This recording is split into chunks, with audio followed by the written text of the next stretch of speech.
Bonsoir à tous, très heureux de vous retrouver pour ce journal de ce mercredi 15 janvier 2020. Voici les titres de cette édition. Les soldes ont débuté le 8 janvier en France métropolitaine, depuis même le 2 janvier pour certaines régions. Des soldes plus courts cette année, alors quelles en sont les tendances? Réponse au début de ce journal. Il y a un an, l'application Bon Samaritain venait s'installer dans le département de la Meuse. Un an après, l'application a-t-elle permis de sauver des vies? La réponse dans un instant.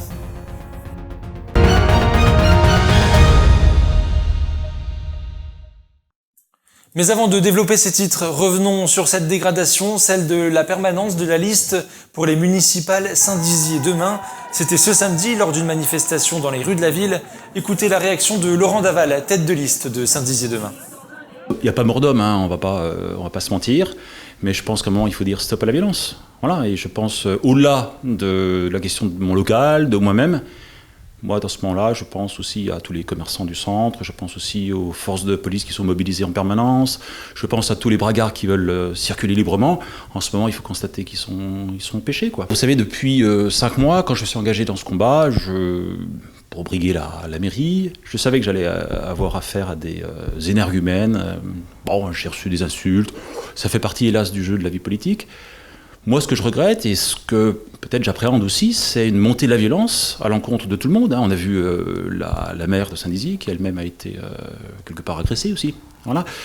Donc je sais pas, peut-être que on me dit que j'incarne Macron, on dit que j'incarne, peut-être je fais peur. À mon avis, je fais peur, celui de ça peut-être, voilà. Parce qu'il y avait 3 réactions possibles. Il y avait soit on dit rien, on fait comme si de rien n'était, voilà, et on laisse la violence s'installer dans notre espace public. Pour moi, quand on brigue un mandat de maire, on ne peut pas se laisser aller à cette forme de laxisme, c'est pas possible. Voilà. La deuxième réaction qui aurait été inappropriée, c'était une sorte de vengeance, de vendetta, évidemment qui est toute idiote. Et la troisième réaction, je pense que c'était la bonne, c'était de porter plainte contre les individus que j'ai pu reconnaître, et en particulier, et là où je suis très déçu, un élu de l'opposition. Or, l'exemplarité, pour moi, c'est absolument essentiel quand on aspire à avoir des fonctions. Tout autre chose, à présent, nous allons parler des soldes. Ils ont débuté le 8 janvier dernier, mais petite particularité cette année, leur durée a été raccourcie. Alors qu'en pensent les commerçants et quelle est la fréquentation dans les commerces? Réponse à Vitry-le-François avec ce sujet signé Antoine Regnault et Alizé de Morny. Les soldes ont commencé depuis une semaine et pour l'instant chez les commerçants du centre-ville de Vitry-le-François, le bilan est mitigé. Démarrage plutôt calme puisqu'on a eu quand même les ventes privées avant qui ont bien fait venir les clientes avant. Donc on est passé en deuxième démarque et on espère que ça va continuer à se vider un petit peu pour faire place à la nouvelle collection. Les clients voudraient-ils les rabais? Il faut dire que les promotions sont un peu toute l'année. Ça a changé par rapport aux années précédentes. C'est vrai qu'on avait beaucoup plus d'influence le premier jour des soldes. Et là maintenant, c'est plus crescendo, mais en même temps, on a eu les ventes privées avant, on a eu les fêtes.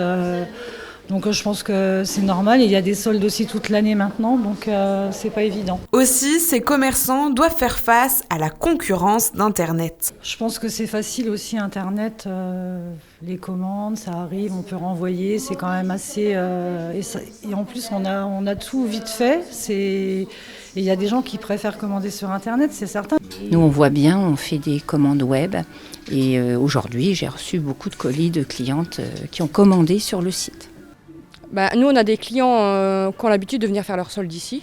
Il y a des clientes qu'on voit tous les jours, qui viennent fuiner un petit peu tous les jours. Donc chez nous, on a un petit peu notre clientèle qui vient. Donc après, tout le monde n'a pas forcément les moyens peut-être de commander sur Internet. On n'a peut-être pas aussi l'utilité d'Internet et tout. Donc nous, ils se déplacent, quoi. Depuis cette année, le calendrier des soldes a été quelque peu bousculé, passant de 6 semaines à 4, de quoi sans doute éviter la lassitude et faire que les clients n'hésitent plus devant la bonne affaire. Ce qui est bien, c'est de raccourcir les soldes pour donner aussi plutôt un impact plus important et que les gens n'ont pas l'impression qu'ils puissent acheter les soldes sur une longue durée. Il ne restera plus qu'à faire les comptes à la fin de ces 4 semaines, mais une chose est sûre, la bonne humeur et le sourire de son commerçant, ça n'a pas de prix. Et cette semaine, la question de la rédaction vous demandait si pour les soldes vous préfériez aller chez vos commerçants locaux ou aller sur Internet. Eh bien 32% d'entre vous préfèrent faire leurs emplettes sur Internet, 30% favorisent les commerçants et enfin vous êtes 38% à déclarer ne pas faire les soldes. Il y a un an, nous vous parlions de cette application Staying Alive. Elle permet aux sapeurs-pompiers de déclencher un bon samaritain. Comprenez une personne qui vient en secours à un individu en détresse en attendant l'arrivée des pompiers. Alors, un an après, cette application a-t-elle permis de sauver des vies? Lisa Lamorlette et Alizé Demorny vous apportent la réponse. Chaque année en France, près de 50 000 personnes meurent d'un arrêt cardiaque. Alors pour optimiser la prise en charge de l'arrêt cardiaque, où chaque minute compte, le service départemental d'incendie et de secours de la Meuse, situé à Bar-le-Duc, a décidé de s'équiper d'une application qui permet aux citoyens de devenir des sauveteurs. Les pompiers de la Meuse, je vous écoute. Vous vous trouvez sur quelle commune? À quelle adresse à Bar-le-Duc? Qu'est-ce qui se passe exactement? D'accord, il est conscient, il respire. D'accord, alors il va falloir le mettre sur le côté, en position latérale de sécurité. Voilà, vous lui ouvrez bien la bouche et vous vérifiez constamment qu'il respire. Hein. Moi, mes collègues sont engagés, ils vont intervenir. Ne raccrochez pas, je vous passe le SAMU. Chef, on a une personne inconsciente, je fais le bon samaritain. Alors là, on engage un bon samaritain, on fait une recherche déjà de bon samaritain. S'il y en a un disponible pour qu'il puisse venir dans l'attente des collègues. Une fois la demande faite, le bon samaritain est libre d'accepter ou non d'intervenir en fonction de ses disponibilités. Immédiatement, le CODIS, le Centre opérationnel départemental d'incendie et de secours, en est informé et attend que le sauveteur l'informe lui aussi de son arrivée sur les lieux. En attendant les secours, le bon samaritain peut procéder aux premiers gestes de survie dans le cas d'une détresse vitale ou au massage cardiaque lors d'un arrêt cardio-respiratoire. On estime qu'au-delà de 4 minutes pour chaque minute écoulée, les chances de survie diminuent. Alors, plus tôt le massage cardiaque commence, plus on peut espérer voir les chances de survie augmenter. Lancée le 1er décembre 2018 sur le territoire meusien, elle a déjà bien fait ses preuves. Au bout d'un an, on s'aperçoit qu'on le déclenche vraiment régulièrement. On est presque à 2 recherches par jour en fait, depuis en moyenne. Donc avec des pics des fois jusqu'à plus de 7 déclenchements sur la même journée. Donc c'est vraiment une application qui fonctionne, mais on est toujours tributaire des gens qui se portent disponibles et qui téléchargent l'application. Donc c'est vraiment là où il faut porter l'effort. Avec pour l'instant environ 600 téléchargements, les pompiers espèrent multiplier les bons samaritains. Plus il y aura de monde disponible, plus on aura de gens qui pourront porter secours aux gens, aux autres, à vos voisins ou vos proches.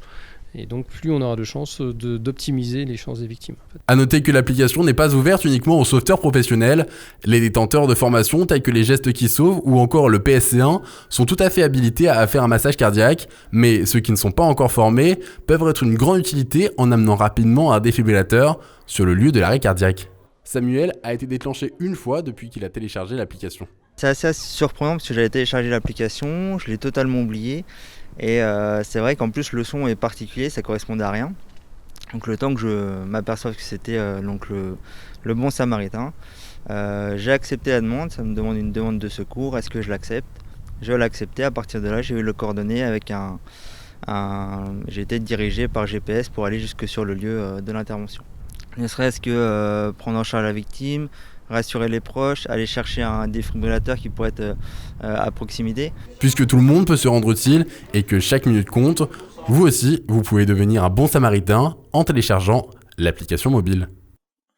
C'est la fin de ce journal, merci de l'avoir suivi. Dans un instant, une nouvelle édition. Tout de suite, vos prévisions météo, l'info continue sur Puissance Télévisions. Toute l'actualité qui vous concerne, à voir ou à revoir, dès maintenant sur puissancetélévision.fr et sur notre application mobile.